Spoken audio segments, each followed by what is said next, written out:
Welcome to the Panasonic studio at the Toronto International Film Festival.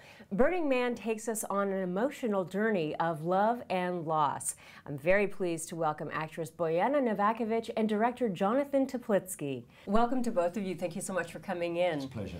Now the story, unfortunately, it touches so many of us. Why did you want to tell this story? Well, it's a story that, started with my own experience, and, I was always very fascinated about what I went through and particularly the year after, it all happened.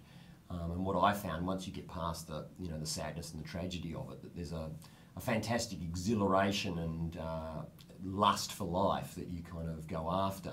It's almost as if you have a get out of jail free card for a period of time, and all responsibility and everything else falls by the wayside. And I just thought it was a very interesting energy to explore in a character and in a film. Your character, once your disease starts to progress, starts to lose her spirit a bit and is discouraged. How did you prepare for your character to get into that place? Oh, well, first I talked to Jonathan quite a lot, but then he was very open to me doing my own thing with that. And I really just met with a lot of people. I even had friends who had been through the experience, and I had no idea how intense that was until I finally spoke to them about it. Just take it off. You leave my things alone. Okay.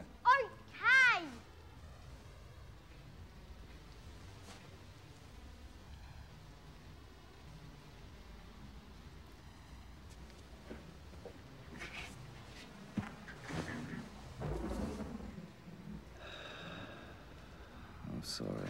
Now your scenes are incredibly intense and beautiful with Matthew Good. How were they to shoot? Exactly, intense and beautiful to shoot, I think. Yeah. Yeah, I think we did a lot of the work in the preparation. Like we talked a lot, and we talked. We got to know each other. Our rehearsals were really chatting. Like we had the scenes, but we didn't really go there in rehearsal. We just sort of talked and got to know each other. And Jonathan was there, and the three of us sort of formed a bond. I wanted a certain spontaneity, particularly to the way Tom reacted to things. So I didn't want to over-rehearse specifically.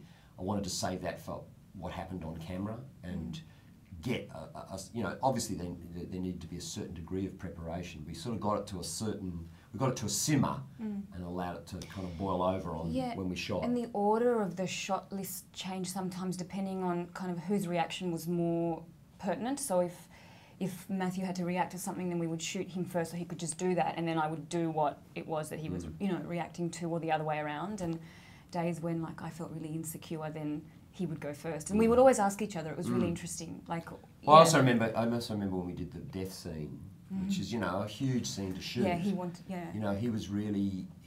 Matthew asked if we could do his close-up first, which I wasn't going to do, but until the end. It's a great. It's a really good way to work like that, because it means that you're actually shooting the moments that the actor is really prepared for. Well, that's all the time we have. Thank you so much for coming in. No, it's been a pleasure to talk to both of you. It's great to talk to you too. Thanks.